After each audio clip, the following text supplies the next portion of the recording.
girls, today's gonna be an epic one because it's Polaris versus Can-Am. This video should have been done a long time ago. I mean, we kinda already did that video.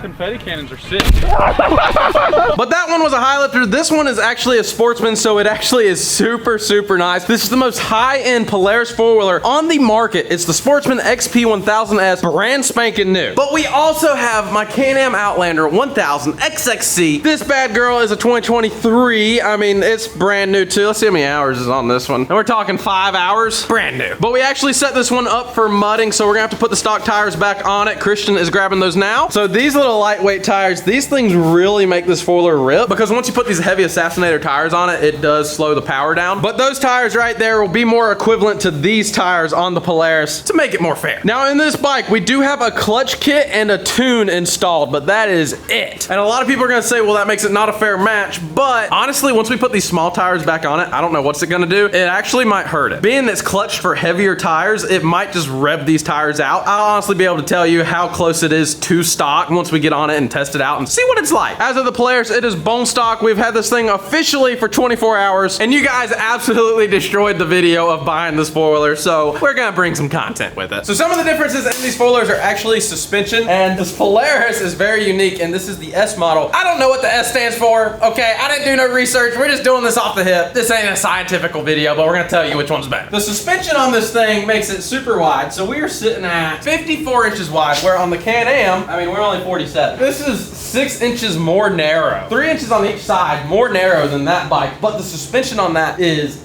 amazing. Now on the Outlander, we actually got Fox shocks in here. These things are super nice, and honestly, it's the best riding four-wheeler I have rode until we got on that one. But with this one, you are gaining so much width. You can see it. Look at that, and then look at that. It's a different animal. But with the wider control arms, you get these absolutely fat, massive shocks in here. Look at the size of that rear shock to that shock. I mean, it's two different things right there. Now, other than the suspension and that making that four-wheeler so unique, they're two totally different four-wheelers. They are nothing alike. The belt box on the Can-Am, so easy to get to. On the Polaris, it is all the way back there. One thing the Polaris has going for it, it has more storage. It has a cup holder right there. It's got a rear storage right there. It's even got front storage up here. Check that out. And you can actually pull this out and get to your battery. So working on it up front is really easy. Where on the Can-Am, your only storage is this box in the very rear. And it's a big box. But as you can see, it's not like watertight at all. And there's my manual. That is gross. The Polaris has this nice front bumper. The Can-Am has this really nice front bumper. The Can-Am, however, on this model is lacking a rear bumper. Where on the Polaris, that bumper is stout. Nothing's gonna mess up the back of this four-wheeler. Now, the real proof comes from when we actually ride them, because the power delivery, two different machines. Can-Am,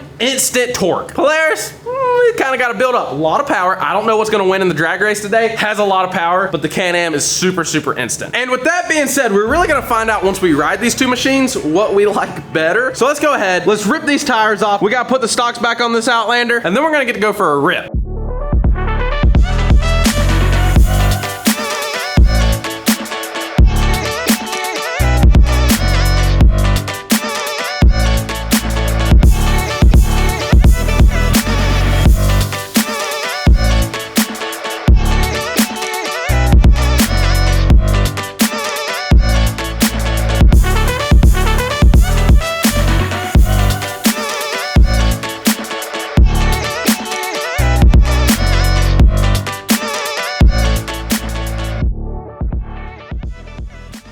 I honestly forgot how small this thing is. Check it out on the stock tires. So look at that.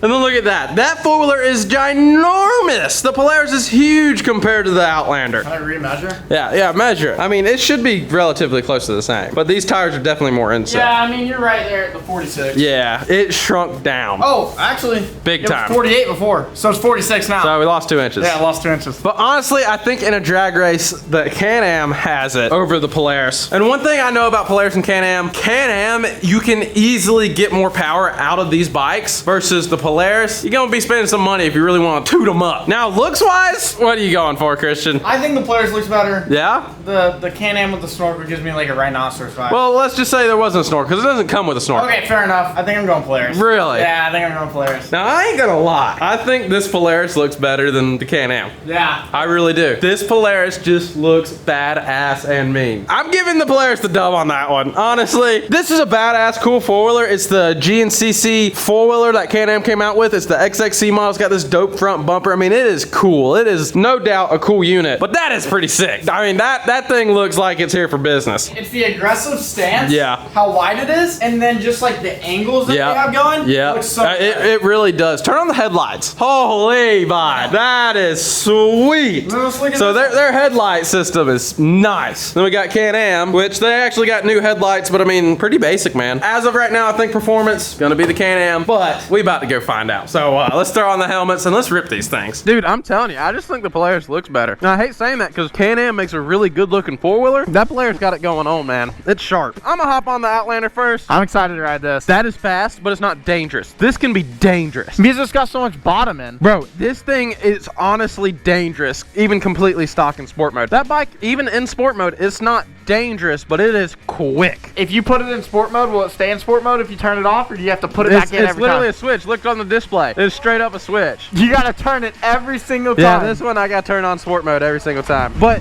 in reality, this bike is dangerous in sport mode. It is that fast. All right, let's just go out. We got a little warm up, get our initial thoughts, right? The race is where it's gonna be at. I can go ahead and tell you, this shifter design, way, way better than Polaris. Dude, I like this thing. I like it, but that shifter sucks. Horrible shifter. Terrible shifter. With that bike, I'll have to talk about it once we get on it. That bike, dude, I'm telling you, the shifter is ridiculous. This thing gets. Oh, yeah? This bike is nuts, son. So we're gonna ride them back to the compound while they warm up. But I wanna see, like, that Fuller being so wide, what's the turning like? We gotta figure that one out. This one I'm gonna go ahead and say has better power steering. All right, man, hey, watch out. You need to follow me. You gotta stay as sharp as I do. We're gonna see what the turning's like. Let's see, can we turn right here? Bro, I think the Polaris has that. Like, it being so wide, you think it wouldn't turn worth a crap. Do a circle right here. Let's see how tight it is.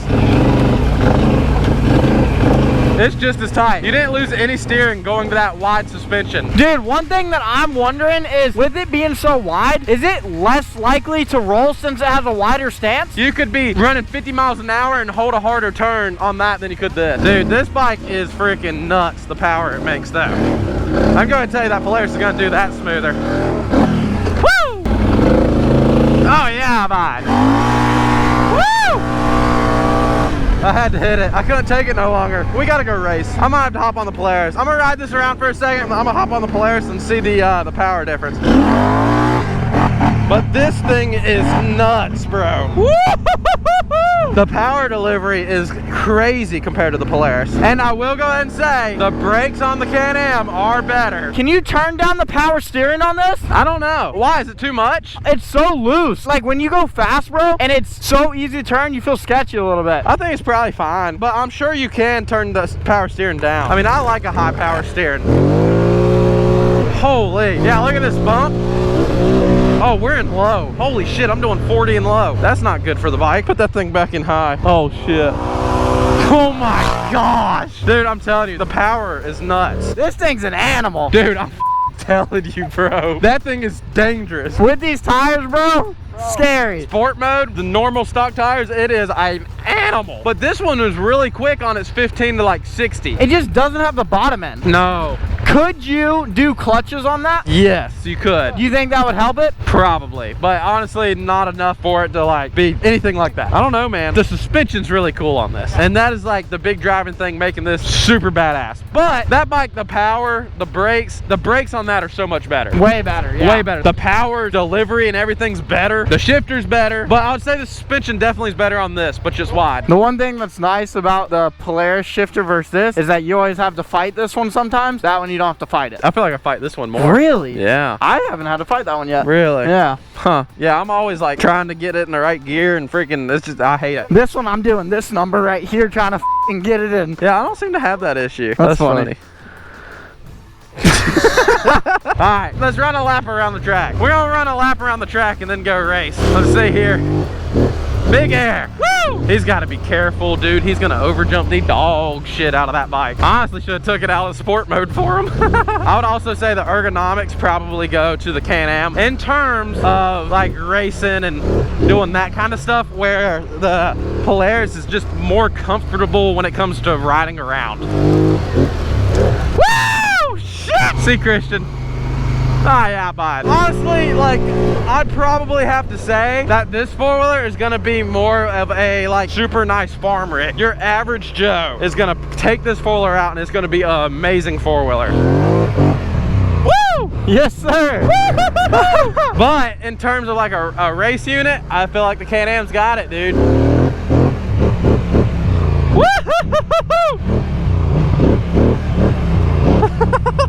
All right, Are we switching? yeah, let's run a race. All right, let's see here. Did he break this thing? Woohoo, Nelly.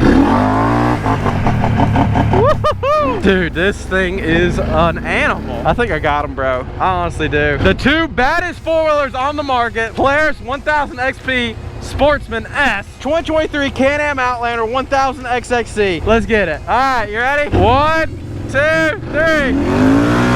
Off the line. Oh, he's keeping up pretty good. 60, 65, 70. Bro, it ain't by much. I'm impressed with it. I was surprised it did as well as it did. Dude, that's a big difference. It's a big difference, but like, I was expecting more, honestly. I was expecting this thing was gonna keep up better. It feels like it would, but then you hop on this thing, it's like, good grief. You want to trade? Yeah. 1, 2, 3.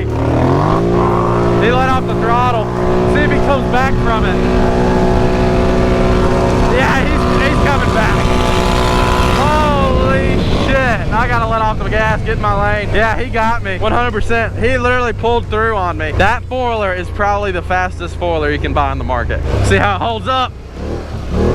Like, I don't know if I'd be that ballsy with the stock suspension on that four-wheeler. I didn't have a good start. It pulled up on me and I was like, oh shit. That is a wheelie monster. But I mean, that's definitely faster. Yeah, definitely faster. Faster, got better brakes. The shifter is nicer on that, but I think they're two different bikes. I honestly believe, like, if you were buying this as a hunting rig, farm unit, nothing wrong with it whatsoever. A lot of power, everything works as it should, but it's really more of a comfy ride and a smooth overall bike. That is just an animal. This bike, I don't know, you feel a lot more like a part of the bike. Yeah. That bike you don't. It's like you're on a couch. You're comfortable riding. This thing just feels like it's just like designed to like go. No, I get that, because especially when you're standing and start going around the track, it's not designed to stand and to like race. It's designed to be a fast farm rig, in my opinion. Dude, I don't know. That Polaris is really killing it in terms of how it looks. Yeah, I honestly say it's a better looking four-wheeler than the Outlander, which is crazy, bro. That's weird to come out of my mouth, but I'm saying it. But I mean, overall, I don't know if I'd pick one over the other. It depends what your use is. I won't want that as a farm unit. It's too much bike. But at the same time, I won't want this as the race unit. Let's run to these trails over here and then we'll go to the swamp. Yeah, we can put this thing in the swamp. Who said we couldn't? It's because it don't have snorkels. We'll go through the shallow side. So this is a very like going down the trails, just riding. These are tight trails. I mean, they're the width of my skid steer. But we're gonna see, like, is this thing too wide? I don't think it is.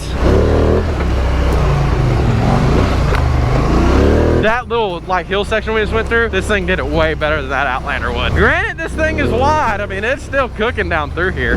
I ain't trying to race, but I ain't having no problems with fitment. And you just go over the freaking bumps like they're not even there, dude. Woo!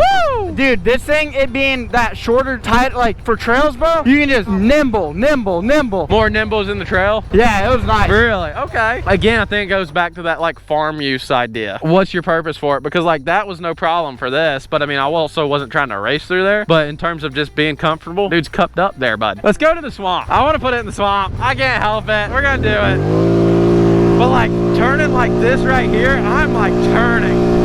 Just full throttle. The son of a gun ain't gonna roll. You couldn't do that on the Can-Am. On the Can-Am, if you're doing that, it's almost a drift out. You know, there's certain scenarios you could, and certain scenarios you couldn't, you know, but like, look, here's the road ditch. Bro, it's not even there, dude. The suspension on this is hands down better, but you got the width issue. So that's kind of where I think it comes back to a super nice farm rig. Oh man, we're really gonna put this thing in the mud for the first time. I hope we don't get water in the belt. Alrighty, boys, going into the swamp. Oh, we should probably put her in four-wheel drive. Oh yeah, man.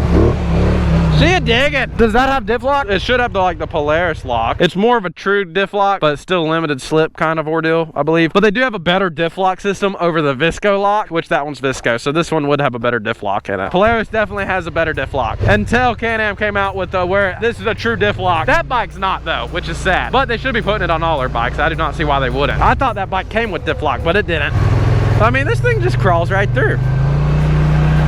It's a little deep, but it doesn't no issue. So smooth too, man. Dude, we can snorkel this bike and make it a mud monster. How crazy would that be? But like all of our mud around here, it's swamps, dude. So it's like, if you want to have real mud, like hardcore stuff, it's underwater. Okay, I want my Can-Am back. It's been fun. Sorry, Polaris. I don't know, dude. I mean, if you had to go buy one, what would you buy? Again, like you said, it's so based on your uses. I think I'm just gonna have to go Can-Am because another factor is like reliability. We don't know enough about this bike yet. That bike should be reliable, I believe. I think it would. But that's in the assumption it's farm use and you're not beating the dog piss out of it. I beat the dog piss out of my play four-wheelers, but if I had a four-wheeler for hunting, it's not getting beat on. It'd last a lifetime no matter what brand it was. Yeah, okay, fair enough. No one rides Polaris anymore. I don't know what the reliability is on it. The Highlifter sucked, but I mean, this is a bit of a different machine. It's still the same belt system, but I don't think I had belt troubles with the Highlifter. I had belt leaking troubles where it would leak, but in terms of snapping belts, I don't think I had that issue at all. I do like how comfortable this one is. Oh, it is very comfortable. Like very, very comfortable. Yeah. Let's go back to the house there, bud. Swing it back towards the house. Up, back in sport mode. Bike was turned off. Holy. Yeah.